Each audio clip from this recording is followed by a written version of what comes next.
لله نحمده ونستعينه ونستهديه ونستغفره ونعوذ بالله من شرور أنفسنا ومن سيئات أعمالنا من يهده الله فلا مضل له ومن يضلله فلا هادي له وأشهد أن لا إله إلا الله وحده لا شريك له وأشهد أن سيدنا محمدا عبده ورسوله اللهم صل وسلم وبارك على سيدنا محمد وعلى آله وصحبه أجمعين والحمد لله رب العالمين. Yang dikasihi ashabul fadilah, tuan-tuan imam, tuan-tuan bilal, pengurusi masjid, ahli jawatan kuasa, seterusnya muslimin muslimat yang dirahmati oleh Allah Subhanahu wa taala.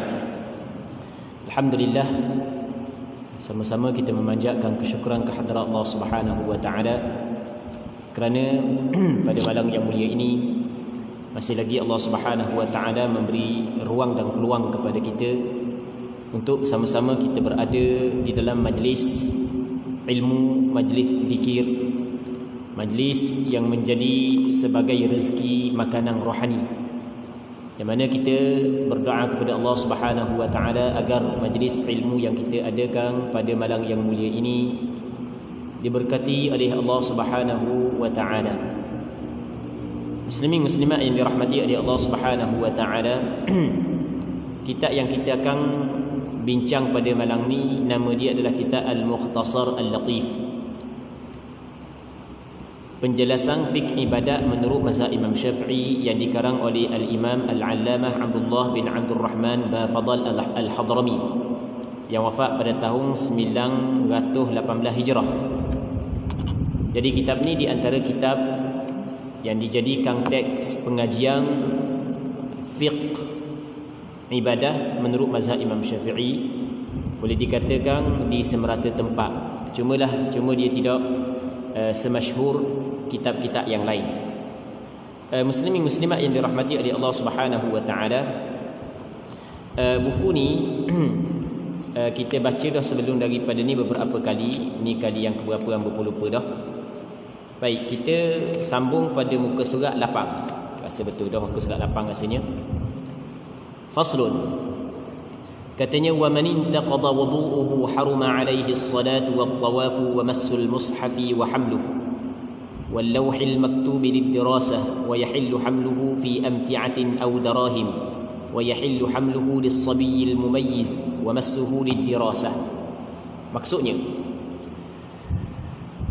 sesiapa yang terbatal wuduknya maka haram ke atasnya yang pertamanya solat, yang keduanya tawaf, yang ketiganya menyentuh mushaf, yang keempat membawa mushaf, yang kelima menyentuh dan membawa papang yang tertulis padanya ayat Al-Quran tujuan untuk pembelajaran, dan harus membawa Al-Quran yang diletakkan atas sesuatu barang atau duit yang tertulis ayat Al-Quran padanya, dan harus membawa Al-Quran oleh kanak-kanak yang mumayyiz dan menyentuhnya untuk dipelajari. Muslimin muslimat yang dirahmati oleh Allah Subhanahu wa taala, pengarang kita nak khabar kepada kita di sana ada perkara yang diharamkan apabila seorang tu tidak ada wudu. Apabila seorang tu berhadas kecil, tidak ada wudu, maka ada beberapa perkara yang diharamkan ke atasnya. Apa maksud haram? Tidak boleh dia buat. Tidak boleh dia buat. Baik, kalau dia buat maka berdosa. Yang pertamanya sembahyang. Orang kalau tak ada wudu maka haram dia sembahyang, sama ada sembahyang fardu ataupun sembahyang sunat. Baik, jadi bangun subuh memang dia nak sembahyang subuh, tapi oleh kerana malas nak pergi bilik air, pakai tambah ambil sembahyang, nak sembahyang lalu, lepas tu nak tidur, lepas tu nak nanti lepas daripada bangun pula tengah hari barulah nak mandi, barulah nak setuh air. Boleh tak? Hukum dia adalah haram, dosa buat lagu tu. Baik, sembahyang ni tak kira sembahyang fardu, sembahyang sunat, sama je. Sebagaimana diharamkan orang yang tidak ada wudu melakukan sembahyang fardu, begitu juga diharamkan kepada orang yang tidak berwudu melakukan sembahyang sunat. Tetapi kalau sekiranya orang yang tidak berwuduk melakukan sembahyang fardu tanpa diketahui dia tidak berwuduk, maka ia tidak menjadi haram. Kerana dimaaf apabila berlaku kesalahan secara terlupa. Contoh, kita keluar daripada rumah nak mari masjid, keluar daripada rumah nak mari masjid, nak sembahyang berjemaah. Tiba-tiba dalam tengah perjalanan ketuk. Jadi siapa masuk dalam masjid, nak mari dalam masjid, dia jadi sibuk ke tulis nama pun sekali kan, SOP lagi kita learning kan. Banyak perkara hak yang kita perlu kena buat. Siapa kita lupa nak ambil wuduk, hak tulis itu dah terlupa pula. Baik, lepas daripada tu sembahyang kan gitu lah. Lepas tu bagi salam, rasa manis lain sembahyang hari ni. Hak biasa dak manis gini mah. Rupanya dak ingat nak ambil wuduk, lupa nak ambil wuduk, ketuk tadi yang. Adakah berdosa? Tak. Kerana perkara tersebut terjadi dengan terlupa. Rabbana la tu'akhidna in nasina aw akhtana. Wahai Tuhan kami, janganlah ambil kesalahan kepada kami in nasina aw akhtana, jika kami terlupa atau kami tersalah. Dalam hadis Nabi sallallahu alaihi wasallam bersabda, innallaha tajawaza li ummati al-khata' wan nisyan wa mastukrihu alaih. Sesungguhnya Allah Subhanahu wa taala memaafkan bagi umatku tersalah, terlupa dan perkara yang dipaksa mereka itu ke atasnya.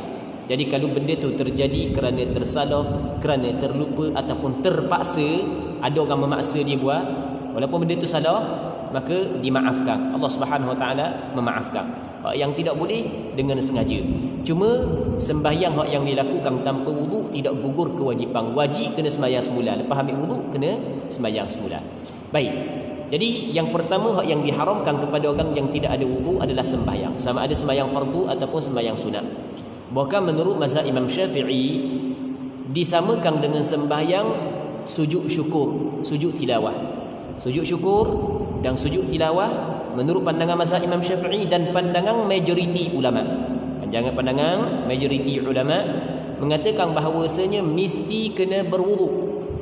Jadi kita nak sujud syukur apabila datang kita dapat nikmat ataupun tertolak bala, kita nak sujud syukur, maka ketika tu mesti kita kena ada wuduk. Sama juga sujud tilawah.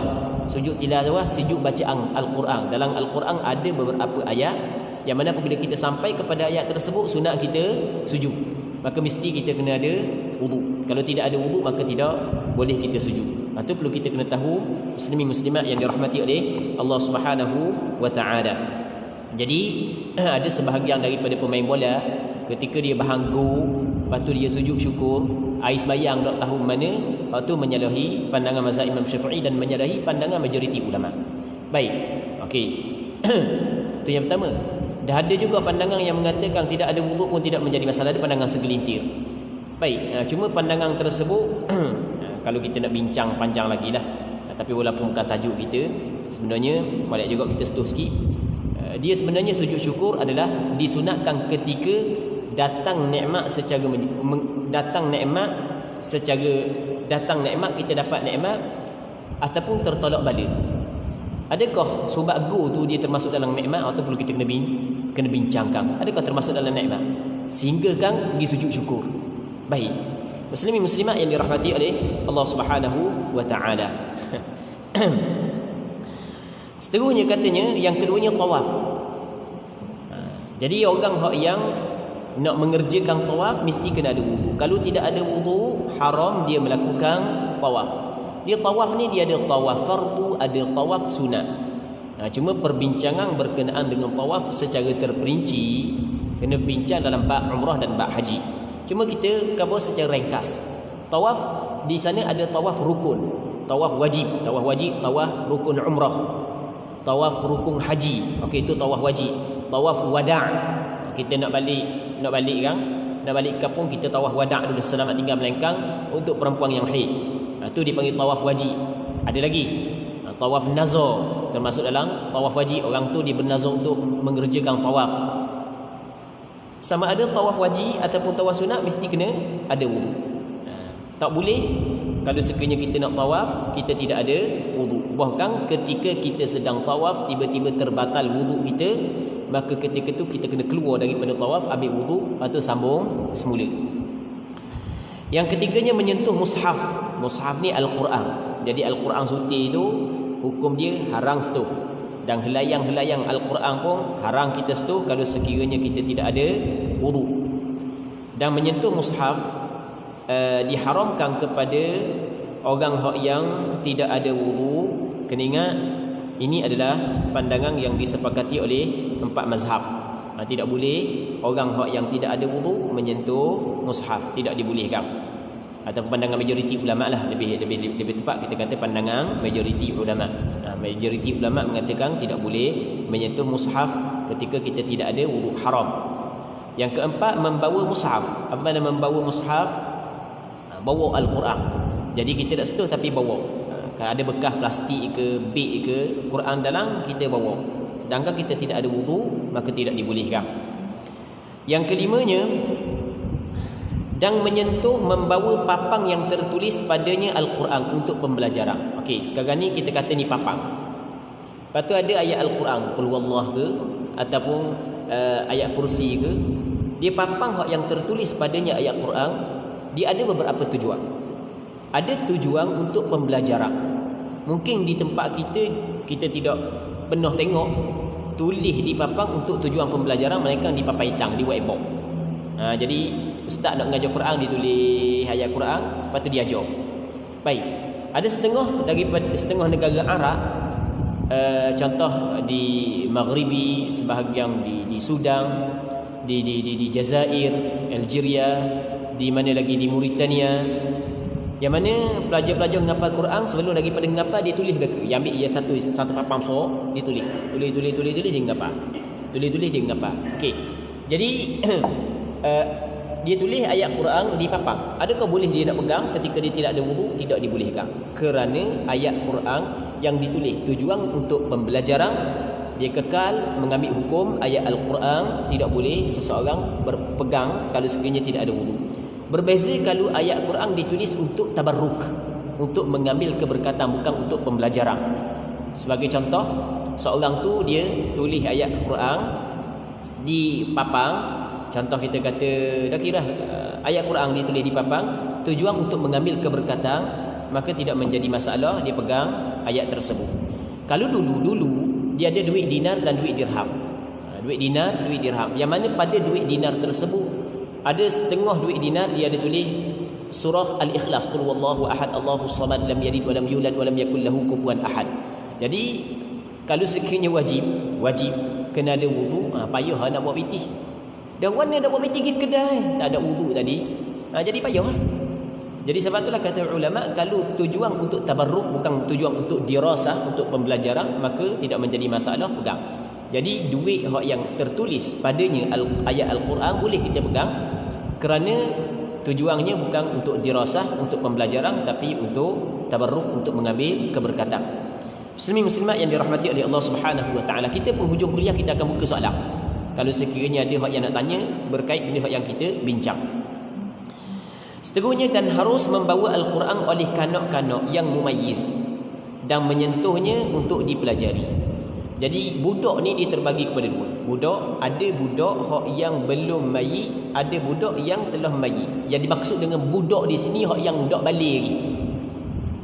Budak ni, maksud budak ni dak balik lagi. Kita kadang-kadang balik pun kita kata budak kau.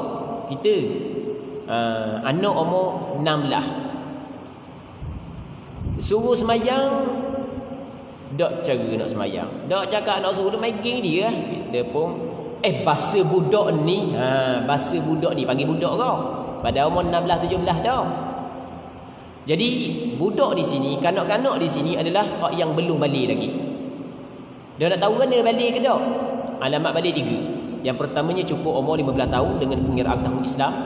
Yang keduanya adalah keluar mani.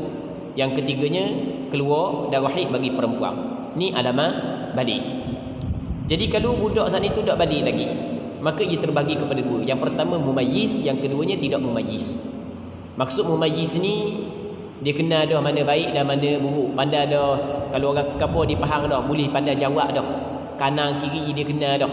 Boleh makan sendiri, boleh istinja sendiri. Boleh kita suruh basuh begok sendiri, pandai belaka dah. Dia dak tentu umur lah. Mungkin budak hak yang cerdik 5 tahun baik dah. Dan mungkin budak yang lambat sikit 7 tahun dak baik lagi mungkin. Baik. Jadi budak terbagi pada dua. Yang pertama budak mumayyiz, yang keduanya budak yang tidak mumayyiz. Kalau budak yang tidak mumayyiz, kita tidak boleh biarkan dia main Al-Quran. Nak pegang, nak ambil, nak main tak boleh. Sebab Al-Quran ni bukan jenis permainan. Al-Quran adalah kalam Allah Ta'ala yang cukup mulia. Kemuliaan Al-Quran sehingga kan orang yang tidak ada sembahyang tidak boleh pegang. Maka kita tidak boleh lock budak-budak main Quran tak atas robok rumah, tengok anak umur 2 tahun ambil pekong situ, pekong sini. Maka itu adalah salah di sisi agama kita kerana tidak ada sifat memuliakan Al-Quran. Sedangkan Allah Subhanahu wa taala berfirman dalam Al-Quranul Karim, "Wa man yu'azzim sya'airallahi fa innaha min taqwal qulub." Sesiapa yang memuliakan syiar Allah, antaranya Al-Quran, maka sesungguhnya ia lahir daripada ketakwaan yang ada dalam hati. Jadi ketika Quran dibiarkan dipermainkan oleh budak-budak yang umur 2-3 tahun, maka tidak ada ketakwaan dalam hati. Okey, itu yang pertama. Yang keduanya budak-budak yang mayit dah. Budak-budak mayit. Jadi budak-budak mayit, ayah dia ke mak dia ke tok guru dia nak ajar Quran, suruh dulu dia ambil sembahyang. Dia ambil sembahyang. Okey, dia rengah je ambil sembahyang, okey selesai. Tapi ada juga jenis budak ni ngaji nak tapi ambil sembahyang tak boleh. Okey. Adakah kita larang, kita halang dia daripada pegang Quran kerana dia tak mahu ambil sembahyang? Kata ulama tak. Untuk budak-budak dimaafkan. Tujuan supaya dia dekat dengan Al-Quran. Kita tidak perlu membebankan budak-budak yang mana bebanang tersebut mungkin dia jauh daripada Al-Quran. Maka dimaafkan kepada budak-budak hak yang tidak mayit walaupun tidak ada sembahyang, untuk dia pegang Quran untuk pembelajaran dia, bukan untuk main, untuk pembelajaran dia, tidak menjadi masalah. Tapi kalau sekiranya budak-budak tu ikut arahan rengang tulang untuk ambil sembahyang, hak tu hak yang lebih comel lagi. Bukan setakat kita ajar dia Al-Quran, bahkan kita ajar adab-adab dia dengan Al-Quran, iaitu ambil sembahyang sebelum daripada dia menyentuh dan pegang Al-Quran. Baik, muslimin muslimat yang dirahmati oleh Allah Subhanahu wa taala. Maka itu perkara yang diharam kepada orang yang tidak ada wudu. Faslun, kita masuk dalam bab lain pula. Yuqaddimu dakhilul khala'i yasarahu wa idha kharaja yaminahu wa la yahmilu dhikrallahi ta'ala wasma rasulihi wal Qur'an wa yughatti ra'sahu wa yab'udu wa yastatir wa la yabulu fi ma'in rakid wa qalilin jarin wa juhrin wa mahabbi rihin wa dhillin maqsurin wa tariqin wa tahta shajaratin muthmirah ولا يتكلم ويستبرئ من البول ويقول إذا دخل بسم الله اللهم إني أعوذ بك من الخبث والخبائث وإذا خرج غفرانك الحمد لله الذي أذهب عني الأذى وعافاني. Ni kita masuk dalam perbahasan baru, iaitu perbahasan adab-adab qada hajat. Yang mana kita sebagai manusia biasa, kita makan, kita minum. Apabila kita makan, kita minum, maka kita akan keluarkan balik benda yang kita makan. Kecil, kita berok. Jadi di sana ada adab yang ditetapkan oleh agama kita ketika kita melakukan qada hajat. Bukan hanya adab bergaul dengan orang, sehingga kan ketika kita qada hajat pun ada adab dia. Baik. Yang pertama sekali, adab qada hajat mendahulukan kaki kiri apabila memasuki tandas dan keluar dengan kaki kanan. Dia adab di sini adalah benda yang disunatkan, yang masalah ni, yang pertama ni. Maksudnya kalau kita nak masuk tandas, sunat kita masuk kaki kiri dulu, keluar dengan kaki kanan.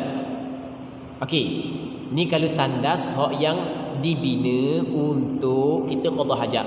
Dan kalau tak ada tandas, kita nak kecil, nak berok tengah padang ataupun di padang tempat yang tak ada tandas, nak kira mana kaki kanan kaki kiri. Kata ulama, kaki kiri hak last sekali hak kita lakah. Okey, boleh faham? Kaki kiri hak last sekali kita lakah. Nanti kita nak selesai apa semua sekali dah, kita mula langkah dengan kaki kanan keluar daripada tempat tersebut. Boleh faham tak? Takkan menuk tunjuk contoh atas masjid. Jadi boleh faham kan? Jadi kalau kita nak berok padang, ada tengah-tengah buat kerja, tandas-tandas tak ada, takkan nak cari tandas dulu. Nak ketik lelu dah tak ada cari tandas, takut tobik dulu lah. Okey. Maka caranya adalah langkah yang paling last sekali adalah kaki kiri. Hak langkah yang paling last sekali. Lepas tu duduk. Nanti selesai apa semua sekali, langkah yang mula-mula adalah kaki kanan.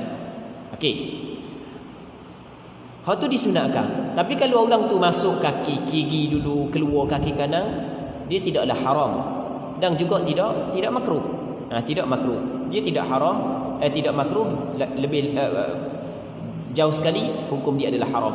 Cuma kalau buat masuk kaki kiri dulu, tubik kaki kanan, dia telah melakukan adab dalam qada hajat dan dapat pahala. Yang kedua, tidak boleh membawa apa-apa yang tertulis nama Allah, nama Rasulullah dan juga Al-Quran. Ini sunat. Sunat dituntut, sunat bukan wajib. Sunat dia tidak memasukkan nama-nama yang mulia ke dalam tandas. Nama Allah dan nama Rasul, Al-Quran tidak dimasukkan dalam tandas.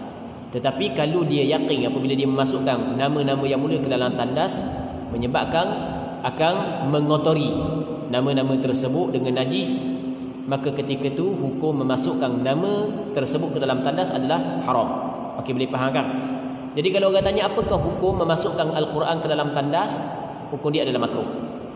Melainkan kalau sekiranya Quran saat itu akan dikotori oleh najis, maka hukum dia adalah haram. Baik. Jadi kalau ada nama Allah, nama Rasulullah, maka tidak boleh kita masuk dalam tandas. Melainkan dalam keadaan darurah. Darurah tak ada masalah, dimaafkan. Sebagai contoh, ada sebahagian orang handset dia ditulis pada aku sayang kepada Rasulullah, I love Rasulullah, I love Allah ni di handset dia kan. Walaupun sembahyang nak mari mana pun masjid tulis je, tapi tak apalah, bagus dah, comel dah. Jadi nak kebun ni, dah handset ni pada asalnya tidak boleh buat masuk dalam tandas pada asalnya. Tapi kalau dah buat masuk dalam tandas, nak tak mana? Nak tak luar. Jadi kalau 4 kali begok, 4 kali kena beli handset baru lah. Kalau tak luar kau, hilang lah. Tak luar. Kita bukan Jepun Kalau Jepun mungkin dah hilang mana Jepun. Baik, di tempat kita biasa lah, silap sikit hilang. Tapi ada juga orang yang dah hilang. Tapi biasa gitulah kalau tempat orang ramai, tandas mu masuk aku masuk, mu masuk aku masuk ni, dapat jalan kalau main handset. Baik. Jadi ketika tu kata ulama tidak menjadi masalah kerana darurah. Boleh kita masukkan nama Allah ke dalam tandas kerana darurah. Tapi kita kena jaga daripada terkena najis. Tak mana? Tak dalam poket ni ke? Kalau pakai jubah, jangan tak poket ni. Tak poket ni, pada dalam mu tunduk kat gigi. Ni tak dalam poket ni, tak dalam poket ni. Zip molek, balut molek, tak dalam beg sakuk molek. Sebenarnya tujuan untuk mengelakkan nama-nama yang mulia dikotori dengan perkara-perkara yang najis. Seterusnya menutup kepalanya. Sunat masa tu masuk dalam tandas, tutup kepala. Digalakkan tutup kepala. Tapi kalau tidak tutup kepala, tidaklah sampai makruh. Cuma ada juga orang tua dia kata kalau masuk tandas tak tutup kepala, setan begok atas kepala. Setan begok atas kepala. Yang pertama sekali, kita tidak pernah pun tengok orang yang tak tutup kepala masuk dalam tandas ada tai setan atas kepala dia. Okey, itu yang pertama. Yang keduanya, benda yang gaib, kita tidak boleh cakap benda yang gaib melainkan melalui wahyu. Sama ada daripada Quran ataupun hadis Nabi sallallahu alaihi wasallam. Tidak ada suatu hadis yang sahih. Dalam Quran tidak ada yang menceritakan hal tersebut. Begitu juga tidak ada satu hadis yang sahih yang menceritakan bahawa orang yang masuk dalam tandas dak tutup kepala, setan berok atas kepala. Jadi kalau kita tengok lepas daripada tubik tandas dak tutup kepala, pernah tarik setan atas kepala, boleh kita kata sebab kita tengok dengan mata kepala. Dah kita tak tengok dengan mata kepala sebab benda tu benda gaib, maka kita kena ambil daripada hak yang mengetahui perkara yang gaib, iaitu Nabi sallallahu alaihi wasallam, kerana Allah Taala menceritakan kepada Rasulullah perkara yang gaib. Bukan Rasulullah tahu secara mutlak, Rasulullah tahu benda hak yang diceritakan atau yang diwahyukan kepada dia. Jadi dalam Quran tak ada, dalam hadis tak ada, maka tak perlulah buat reka-reka cerita. Baik. Seterusnya katanya yang keempat, pada tempat yang jauh serta tertutup. Jadi kita nak qada hajat kecil ke begok, biarlah jauh daripada orang. Supaya kalau kita nak ketuk tu tak susah. Ni orang dengar bergung bunyi. Jadi sebaiknya jauh. Rasulullah sallallahu alaihi wasallam idza dhahaba al-madhhaba, dalam hadis yang diriwayat dalam Sunan Tirmizi, idza dhahaba al-madhhab ab'ad. Rasulullah kalau dia pergi kepada tempat untuk qada hajat, Rasulullah akan pergi jauh. Jadi sebab itulah kata ulama, sunat kita qada hajat pada tempat yang jauh daripada manusia. Baik, malaikat kalau tempat tu disediakan untuk qada hajat, tandah dan seumpamanya, itu masalah lain lah. Itu pun sebaiknya buat jauh daripada orang. Jadi tandah jangan letak, kalau dalam rumah kita kok, tandah jangan letak tepi bilik tetamu. Tandah tak tepi bilik tetamu payahlah. Biasa orang letak kawasan dapur jauh sikit daripada tetamu. Walaupun jarang tetamu mari, tapi kadang-kadang apabila tetamu ada, masa itulah nak masuk tandah apa sekali, kan nak comel. Seterusnya tempat yang tertutup, hak tu hak yang paling comel sekali, tapi bukanlah wajib. Adanya biarlah tertutup. Dia kalau kita qada hajat tengah padang, mesti kita kena ada sutrah. Kita kena ada suatu benda hak yang kita letak di hadapan kita, yang menutupi di hadapan kita. Rasulullah dia akan pacok sesuatu benda ketika dia nak qada hajat. Baik. Yang kelimanya, tidak kencing dalam air yang tenang. Jadi masuk dalam kolam renang, payah malah nak pergi tandas pakai kencing dalam. Itu tak comel, itu tidak ada adab. Air yang sedikit sekalipun mengalir. Jadi kalau air yang sedikit walaupun mengalir, adabnya yang kencing dalam. Dia sedikit dengan banyak ni, cukup 2 kolah, tak cukup 2 kolah. Kalau tak cukup 2 kolah, sikit. Kalau cukup 2 kolah, banyak. 2 kolah lebih kurang dalam 200 liter. Di dalam lubang, jadi dalam lubang jangan kecing, sebab dalam lubang tu ada binatang-binatang. Kalau kita kecing dalam, kita begok dalam, jadi menyakiti binatang tersebut. Sedangkan agama Islam adalah agama rahmah, yang mana bukan setakat kita buat ihsan kepada manusia, bahkan kepada binatang sekalipun kita kena buat ihsan, kita kena buat baik. Nabi sallallahu alaihi wasallam bersabda dalam satu hadis yang sahih, kata Rasulullah, innallaha katabal ihsana ala kulli syai. Sesungguhnya Allah Taala telah menetapkan akan ihsan, buat baik atas tiap-tiap sesuatu. Fa idza qataltum fa ahsinul qitlah. Kalau mu nak bunuh, mu kena elokkan cara pembunuhan. Wa idza dhabhtum fa ahsinudz dzibhah. Kalau mu nak sembelih, mu kena elokkan cara sembelihan. Wal yuhidda ahadukum syafratah, kena tajang masa mata pisau. Wal yurih dhabihatah, bagi ketenangan, bagi kerehatan kepada binatang sembelihan itu. Baik. Begitu juga di tempat laluan angin. Jadi kalau kita pergi nak kecing ke, kita tengok mana angin. Kalau angin bertiup ke sini, jangan kita kecing ke sana. Jadi habis bahan di baju. Juga di bawah tempat berteduh. Jadi tempat orang berteduh, jangan bus stop apa semua sekali tu, janganlah. Tak ada adab buat kerja gitu. Marah kat orang, kena maki kat orang. Di jalan-jalan tempat orang lalu, dan di bawah pokok yang berbuah. Di bawah pokok yang berbuah. Bawah pokok hak yang berbuah, hak yang milik dia sendiri. Kalau milik orang bukan lagi makruh, bukan haram pula hak milik orang. Ni musim-musim durian, jadi begok di bawah pokok durian. Isi durian dengan najis tu lebih kurang je warna. Tak keselok nganga. Baik. Yang keenam, tidak bercakap-cakap masa kita qada hajat. Adabnya adalah tidak bercakap-cakap. Hukum bercakap-cakap ketika qada hajat adalah makruh. Yang ketujuh, beristibrak selepas kencing. Apa makna beristibrak? Beristibrak adalah kita pastikan benda tidak ada dah saki-baki air kencing najis di dalam tempat keluar dia. Tapi jangan berlebih-lebihan, jangan terlajak sangat, sebab kalau terlajak sangat ia akan membawa kepada was-was. Jadi kalau sekiranya kita kata kita lepas kita kecing, kalau kita tidak istibrak sekalipun, kita kata tak ada air kecing, tak ada masalah. Cuma hak molek istibrak. Lagu mana istibrak? Kita berdeheng ke, kalau perlu melangkah. Tapi kalau sekiranya kita yakin masih lagi ada air kecing dalam saluran kecing, melainkan kalau kita berdeheng baru habis, maka kita kena berdeheng. Wajib kita kena berdeheng. Wajib kita kena berdeheng. Kalau hak yang sunat kita istibrak ni, kalau sekiranya kita tidak yakin masih lagi ada saki-baki air kecing. Baik. Istibrak bukanlah wajib. Istibrak hukum dia adalah sunat.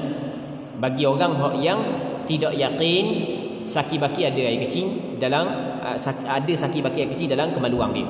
Tapi kalau dia yakin masih lagi ada saki-baki air kecing dalam kemaluan dia, kalau dia tidak istibrak, maka akan keluar air kecing tersebut, akan menajiskan pakaian dia. Lepas tu dia nak sembahyang pula lepas daripada ni, maka ketika itu wajib dia istibrak.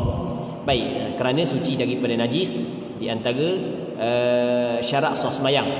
Maka Mesti kita kena bersihkan diri kita daripada najis sebelum daripada kita sembahyang. Yang ke-8, masalah istibrak ni selagi yang kena ulang sekali lagi, jangan nebeng. Kalau orang Terengganu kata jangan nebeng, sebab kalau kita nebeng istibrak ni dia akan menyebabkan akan berlaku waswas, dan kena nyakit waswas, susah pula nak ubat. Yang ke-8, membaca ketika masuk dalam tandas bismillah, Allahumma inni a'udzubika minal khubuthi wal khaba'ith. Maksudnya bismillah, ya Allah, sesungguhnya aku berlindung denganmu daripada syaitan jantan dan syaitan betina. Jadi kita kena masuk dalam tandas, kita baca doa ni. Kau dah ingat, tulis di pintu tandas kau. Tulis di pintu tandas kau. Bismillah, Allahumma inni a'udzubika minal khubuthi wal khaba'ith. Dengan nama Allah, aku minta berlindung kepada Engkau ya Allah daripada syaitan jantan dan syaitan betina. Dan ketika keluar, ghufranak alhamdulillahilladzi adhhaba 'anni al-adha wa 'afani. Aku memohon keampunanmu ya Allah. Segala puji bagi Allah yang telah menghilangkan daripadaku penyakit dan mengafiatkan aku. Jadi selepas daripada kita keluar, sunat kita baca ghufranak, kita minta keampunan daripada Allah. Dan ni hak yang dilakukan, dibaca oleh Rasulullah. Rasul keluar daripada tandas, Rasul baca ghufranak, minta Allah Subhanahu Wa Taala ampun. Dah apa buat dosa ke dalam tandas? Bukan buat dosa. Dah apa minta ampun dengan Allah Subhanahu Wa Taala ketika kita keluar daripada tandas. Maka di sini ada ulama bincanglah. Panjanglah ulama bincang. Cuma antara apa yang dibincangkan oleh ulama, yang disebut oleh ulama adalah kita qada hajat ni dapat keluar air kecil, dapat keluar najis. Ia adalah satu nikmat yang cukup besar. Nikmat tau. Cuba orang hak dah nak begok. Pekak bela-bela. Seminggu dah nak begok. Macam-macam makan ubat pergi hospital apa semua sekali. Dak tubik juga. Oh, susah ha. Dak senang. Sama orang kecil dak tubik air kecil. Macam orang hak yang kena batu karang, nasallallahu salamata wal afiyah, dak tubik air kecil. Susah, sakit. Tapi kita boleh qada hajat dengan tenang je, tubik apa semua sekali selesai. Tu nikmat. Maka setiap nikmat wajib kita kena syukur. Setiap nikmat wajib kita kena syukur. Baik. Maka tiba-tiba kita tidak syukur ataupun kita cuai di dalam mensyukuri nikmat tersebut, maka ia dikirakan satu kekurangan. Maka kita minta Allah Subhanahu Wa Taala mengampun kita di atas kecuaian tersebut. Okey, itu satu antara apa yang disebut oleh sebahagian daripada ulama. Dan ada juga sebahagian ulama yang lain menyebut bahawasanya Nabi SAW ketika Rasul keluar daripada tandas, Rasul minta ampun kepada Allah, bukanlah kerana Rasul melakukan kesilapan dan kesalahan di dalam tandas, bukan. Tetapi oleh kerana Rasulullah setiap detik dan setiap saat Rasulullah akan menyebut Allah, berzikir kepada Allah. Kana Rasulullah sallallahu alaihi wasallam yadhkurullah fi kulli ahyani. Setiap saat dan setiap detik Rasul berzikir kepada Allah. Masuk dalam tandas tidak boleh berzikir. Maka di situ ada perasaan cuai di dalam hati. Allah Rabbi. Mari perasaan cuai, maka Rasulullah sallallahu alaihi wasallam meminta ampun kepada Allah di atas kecuaian tersebut. Jadi ala kulli hal, lepas daripada kita keluar tandas, kita kena baca ghufranak. Kita minta Allah Subhanahu Wa Taala mengampun kesilapan kita, kesalahan kita, kecuaian kita. Mungkin antara kecuaian kita adalah ketika mana Allah Taala bagi kepada kita nikmat, dapat qada hajat, tapi kita tidak mensyukuri Allah Subhanahu Wa Taala di atas nikmat tersebut, maka kita beristighfar, kita minta ampun atas kecuaian itu. Baik. Seterusnya katanya, faslun wa yajibul ghuslu min khamsati asya' min ilajil hashafati fil farji wa min khurujil mani wa min al haidhi wan nifasi wal wiladah. Maksudnya perkara yang mewajibkan mandi. Muslimin muslimat yang dirahmati oleh Allah Subhanahu Wa Taala, di sana ada perkara yang apabila kita lakukan ataupun bila berlaku kepada diri kita, wajib kita mandi. Berapakah perkara yang disebut dalam kitab Al-Mukhtasar Al-Latif? 5 perkara. Terjadi salah satu daripada 5 perkara ni, maka wajib kita mandi. Diwajibkan mandi kerana 5 perkara. Apabila berlaku salah satu daripada 5 perkara ni, wajib mandi. Yang pertamanya, masuknya hasyafah. Hasyafah kepala zakar ke dalam faraj. Faraj ni kemaluan. sama ada farak perempuan ataupun dia farak asalnya lubang, asal makna lubang. Sehingga kan na'udzubillahi min dzalik, orang yang liwat sekalipun, na'udzubillahi min dzalik, kita bukan cerita hukum liwat, atau jelas hukum dia adalah haram. Cuma kita nak cerita tentang adakah diwajibkan mandi ataupun tidak. Orang yang melakukan liwat sekalipun tetap wajib dia mandi. Dia farak di sini bukan hanya khusus kepada farak perempuan, bahkan setiap lubang apabila dimasukkan hasyafah kepala zakat ke dalam tempat lubang tersebut, maka wajib mandi. Kalau tak masuk kepala zakar, maksudnya separuh kepala dah habis lagi kepala, maka waktu tidak wajib mandi. Ada pun orang yang tidak ada zakar, tidak ada kepala zakar, ni yang disebut dalam kitab fiqh ni. Kalau bab ni kita rasa malu sikit nak cakap-cakap panjang-panjang. Tapi ni disebut dalam kitab fiqh, dan ni berlaku kepada sebahagian. Ada orang masa sunat tu nyesilat kerak sampai kepala pun tak ada, sebagai contoh. Jadi nak kira mana? Masa dia bersetubuh tu setakat mana masuk baru wajib mandi? Kata ulama kena ukur kadar kepala zakar panjang mana. Kok yang tak ada kepala dia, butuh kepala tu, kalau dia masuk dalam ukuran kepala, maka wajib dia mandi. Kalau tak sampai lagi ukuran kepala zakar, maka tak wajib mandi. Muslimin muslimat yang dirahmati oleh Allah Subhanahu wa taala, dia masuk hasyafah ke dalam farak yang mewajibkan mandi tanpa dilihat kepada keluar mani ataupun tidak. Keluar mani ke tak keluar mani ke tak kira. Yang penting apabila berlaku persetubuhan, cakap kita berlaku persetubuhan, walaupun tak keluar mani tetap wajib mandi. Rasanya lah semua kita tahu bab ni. Semua kita tahu, walaupun kita tak cerita pun tahu belaka, sebab benda ni adalah benda basic. Hak itulah hak yang kita faham selama ni. Tapi hamba terkejut, baru ni ada orang tanya hamba soalan berkenaan dengan benda ni. Rupanya masih lagi ada orang tak tahu bersetubuh wajib mandi. Hamba kena cari dulu benda WhatsApp dia. Kalau jumpa, hamba baca WhatsApp dia. Tapi hamba baca khabar orang mana. Takut orang pada kurang, selok nganga lah. Tak benda sabar lah. Nanti hamba cari kejap. Kejap, wajib mandi, hamba cari kejap.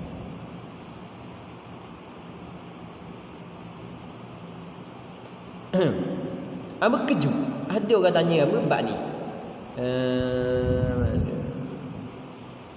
Nanti cari, kalau jumpa lah. Kalau jumpa nak buat apa ni?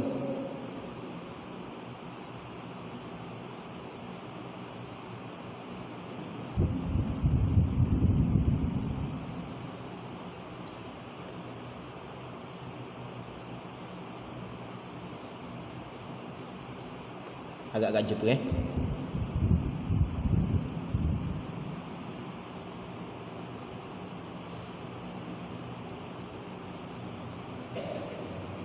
Okey. Alhamdulillah jumpa. Mana pula? Soalan ni dia tanya apa 19 Februari 2020. Tahun ni, bukan zaman Jepun ni, tahun ni. Tapi mereka bawa siapa? Hamba bukan nak hina dia, bukan.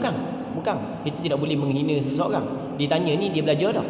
Cuma kita jadikan ia sebagai pengajaran. Katanya salang, kalau masa bersama isteri setiap kali basah, isteri kena mandi wajib ke sebelum solat? Hamba kata, Waalaikumsalam, selepas daripada bersama wajib mandi sebelum solat, sama ada keluar mani ataupun tidak. Lepas tu dia tanya suami pun, ya. Lepas tu dia kata, okey, terima kasih ustaz. Kalau dah tahu sebelum ni, tengok, cuba bayangkan. Kalau dah tahu sebelum ni, hamba kena qada balik dah solat yang dak mandi wajib. Dia kata, hamba kata, ya, kena qada semula. Alhamdulillah, dia kata dapat tahu hari ni. Cuba bayangkan tahun 2020. Baik, kita jangan tengok daripada sudut ada lagi orang tak tahu benda basic lagu ni. Hamba tidak mempersalahkan orang. Kita kena mempersalahkan diri kita. Kita ustaz, kita tu imam, kita tu bila, kita orang yang nuntut ilmu. Mari duk dengar siang malang ni. Apakah sumbangan kita kepada masyarakat agar masyarakat mengetahui hukum hakam? Rasanya ni kecuaian kita. Kecuaian kita menjelaskan hukum hakam kepada masyarakat, sehingga benda basic gini tahun 2020 masih lagi ada orang tak tahu orang nikah dah. Cuba bayangkan. Ni kecuaian kita dalam menyampaikan agama Allah Subhanahu Wa Taala. Bukan ustaz saja. Sebab benda ni semua pendengar tahu belaka tahu belaka kena kabar, kena sampaikan lah. Itu sebenarnya kemuliaan umat Nabi Muhammad sallallahu alaihi wasallam. Kuntum khaira ummatin ukhrijat lin-nas ta'muruna bil ma'ruf wa tanhauna 'anil munkar. Mung adalah sebaik-baik umat yang dikeluarkan kepada manusia, kerana mung menyuruh manusia kepada perkara yang baik, antaranya benda ni, wa tanhauna 'anil munkar, dan mencegah manusia daripada kemungkaran. Baik, hamba tengok Allah Rabbi, hamba dengar baca soalan lagu ni, hamba rasa sedih. Sebab benda sedih, kecuaian hamba menyampaikan ilmu agama sehingga masih lagi ada orang tak tahu, walaupun benda ni benda basic. Baik, Allah Rabbi, muslimin muslimat yang dirahmati oleh Allah Subhanahu Wa Taala. Yang pertama, yang keduanya keluar mani. Dah kiralah keluar mani sengaja ke, tak sengaja ke, ketika sedar ke, ketika tidur ke. Yang penting keluar mani, ia mewajibkan mandi. Keluar mani wajib mandi. Cuma dalam masalah ni kadang-kadang berlaku juga kepada kita. Kadang-kadang berlaku kepada kita. Kita tengok di kain selimut kita ada air mani. Kita tak ingat bila aku mimpi, tak ingat bila bersama. Kalau misalnya nikah dah, kalau dah nikah lagi bila mimpi, tapi ada dari kain selimut kita air mani. Baik, kalau sekiranya kain selimut tu tidak diguna melainkan oleh kita sahaja, tak ada orang lain guna, kita je guna kain selimut tu, maka ketika tu, dan kita yakin air mani hak yang ada pada kain selimut tu adalah air mani, maka wajib kita kena mandi wajib. Melainkan kalau sekiranya kain selimut tu bukan kita saja guna, orang lain pun ada juga guna. Tengok benda kering dah hak aku ke hak orang lain ni, sebab gila kain selimut macam gila kerja. Maka ketika tu tak wajib mandilah, sebab kita tak tahu hak siapa. Baik, begitu juga kalau kita bangun daripada tidur, lepas daripada selesai apa semua sekali, kita bangun daripada tidur, kita pergi kerja, kita balik mula, kita tengok di seluar kita hak yang kita tidur malam kering dah, tengok macam air mani. Kalau memang jelas air mani ada sifat dia, bau apa semua sekali, dan luar tu tak ada orang lain pakai melainkan kita je pakai, maka wajib kita kena mandi wajib. Wajib kita kena mandi wajib. Sebab benda tu keluar daripada kita, keluar daripada siapa lagi? Takkan keluar daripada jin, keluar daripada kita lah, luar kita. Cuma kita tak sedar masa kita bangun. Wajib kita mandi wajib.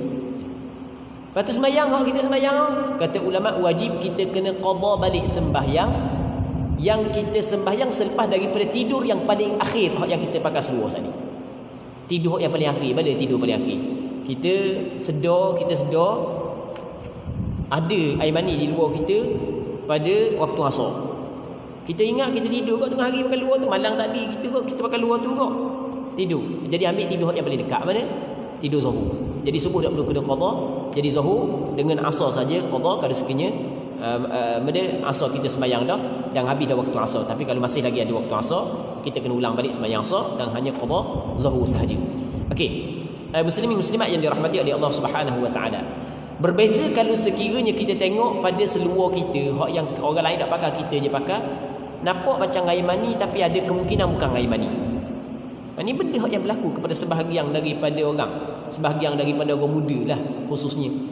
Di luar dia ni, hak yang dia bangun daripada tidur ni, kata dah benda ni blender gini, air mani ke bukan? Sebab kita hak yang blender keluar daripada kemaluan orang lelaki ni bukan air mani dia. Air mani lepas tu selagi dipanggil air wadi nama dia. Air wadi biasanya keluar ketika kita penat, ketika setelah daripada kita qada hajat keluar. Dia pun pekat juga, cuma bau je berbeza. Cuma sekarang ni bau tak ada, kita tak tahu air mani ke ataupun air wadi, tak tahu buat mana sering. Salah satu daripada dua tu. Maka kata ulama, ni kata sebahagian ulama, kita boleh pilih. Boleh kita pilih air mani, maka wajib kita mandi. Dan boleh kita pilih air wadi, maka tak wajib mandi, cuma wajib kita kena basuh saja kerana air wadi hukum dia adalah najis. Yang ketiganya haid. Jadi apabila seorang perempuan berhenti darah haid dia berhenti, maka wajib dia kena mandi. Orang puan kalau darah berhenti, wajib dia kena mandi tanpa perlu menunggu tempoh tertentu. Jangan tunggu sehari semalam baru nak mandi. Ada juga orang puan di tempat kita, apabila darah berhenti kering dah, dia nak mandi, dia nak memayang sehari semalam, nak pastikan betul-betul kering. Dah kering dah, dia perlu tunggu lagi. Kalau nak boleh sembahyang sebab ada darah, dah tak ada darah, dia tunggu lagi, dia sembahyang lah. Jadi kalau yang pernah buat sebelum daripada ni, lepas daripada kering tunggu sehari semalam, kena qada balik sembahyang yang ditinggalkan dalam tempoh tersebut, serta perlu beristighfar, kerana itu adalah satu kesilapan dan kesalahan. Walaupun ada orang ajar sebelum daripada ni, lagu tu ada orang ajar saat ni tu, dia silap sebenarnya. Baik. Yang keempat, nifas. Nifas ni maksudnya darah yang keluar setelah daripada bersalin. Jadi orang yang lepas daripada bersalin berhenti darah nifas, maka wajib dia kena mandi selalu tanpa perlu tunggu tempoh tertentu. Jangan tunggu sampai ke 40 hari, 45 hari. Tu salah. Ada kawasan ni. Kampung dekat dengan ni. Orang kampung tu, orang puang kampung tu, kalau lepas daripada beranak lagi dah cukup 40 hari, lagi tu dia tidak akan mandi dan sembahyang, walaupun darah berhenti sebelum daripada tu. Ni orang kampung bukan pada Kuang, tapi kawasan ni kawasan ni. Hamba malah nak cerita lebih tepat kampung tu. Dan hamba ada buat penulisan dalam bab ni, panjang lebar lah buat penulisan, dan hamba pernah beberapa kali hurah bab ni. Jadi hari tu sekali hamba ceritanya, masa tu mengajar di Jabat Dung, Kalam Gangang, tempat Ustaz Al-Fadhil Ustaz Sulaiman Sulung. Hamba ada kuliah mingguan setiap hari Selasa. Baik, lepas daripada Zuhur, untuk staf-staf dia. Kebetulan tengah-tengah kuliah membaca kitab Matan Safinatun Najah, sampai bab haid dan nifas. Baik, kebetulan ada seorang orang kampung kawasan ni lah, dia oleh kerana dia MPKK juga, adalah urusan di Jabat Dung. Lepas tu dia kenal, dah dia duk jemput hamba semua, tapi yang lama dah duk surah dia waktu padat nak menerima jemputan datang. Jadi dia pun lama dah jumpa kita, dia pun duduk lalu dalam majlis tu, ikut sekali lah. Tujuan nak mari buat benda lain, tapi duduk dalam majlis. Lepas tu dia nanya, lepas daripada habis kuliah, hamba pun buka soalan, dia tanya berkenaan dengan masalah ni. Dia kata kalau orang puang tu darah dia lepas daripada beranak, lepas daripada bersalin, berhenti sebelum daripada 40, dia kena mayang tak Ustaz? Hamba kata dah apa tak mayang lagi, kena mandi lah. Kalau dah mayang sebab ada darah, dah tak ada darah, tu wajib kena mayang lah. Rekah gitu lah. Rekah gitu lah hak yang hamba jawab dan hak yang ditanya. Sebenarnya hak yang lebih tepat panjang lagi lah, sebab kita nak kerja masa. Lepas tu dia kata orang kampung dia lagi dah cukup 40 hari lepas daripada beranak, lagi tu dia dak mandi. Dia kata orang kampung dia lagi dah cukup 40 hari, lagi tu dak mandi. Hamba kata takut orang puang demo seorang aja buat kerja gitu. Dia kata tak, orang kampung dia gitu belaka. Kata tak kena. Tu cara dak kena. Sekarang ni kita kena ingat, nifah ni benda nifah. Nifah ni benda nifah, darah. Nifah darah. Dah kalau tak ada darah, dia tak kena nifah. Tak ada nifah, dah tunggu benda 40 hari. Tu adalah satu kesilapan. Kampung tu 40 hari. Ada kampung sebelah ni pula. Kalau tadi kampung malah tujuh ni dekat-dekat. Hamba ada jemputan di di Allah Rabbi, di Istana Syarqiyah di Cendering. Hamba ada buat, dia jemput untuk membentang berkenaan dengan fiqh darah wanita.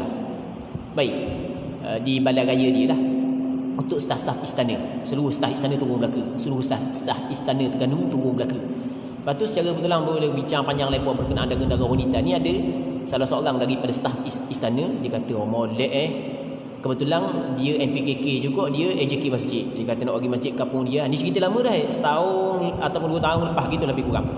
Lepas tu dia bawa hamba pergi kampung dia. Hamba cerita bab ni, masa tu kita lain dah. Lepas tu dia pun tanya soalan sama dengan orang tadi cerita tanya. Cuma bezanya hak nu 40 hari, hak kampung dia 45 hari.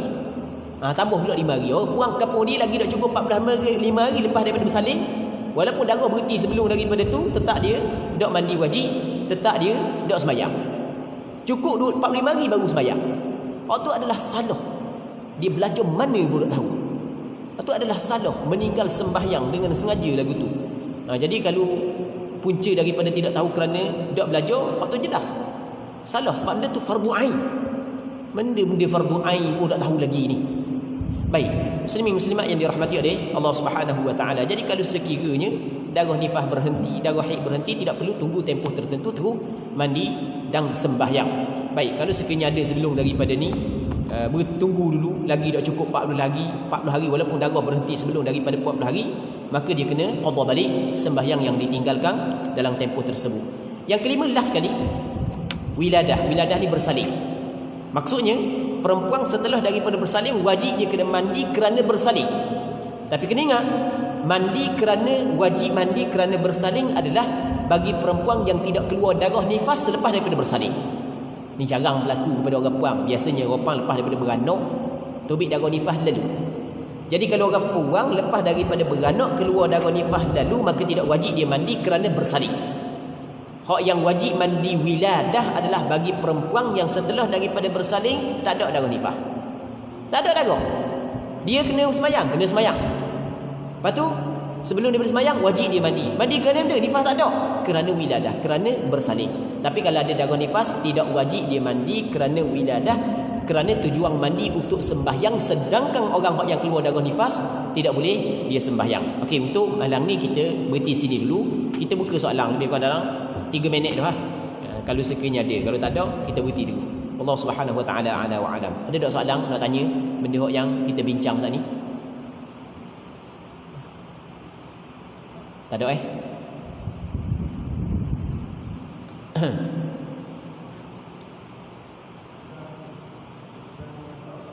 Orang ngapa Quran? Okey, perempuan yang haid. Okey. Jadi soalannya, orang ngapa Quran, perempuan yang haid, boleh tak dia nak ulang Al-Quran ataupun dia nak baca Al-Quran ketika darah mari?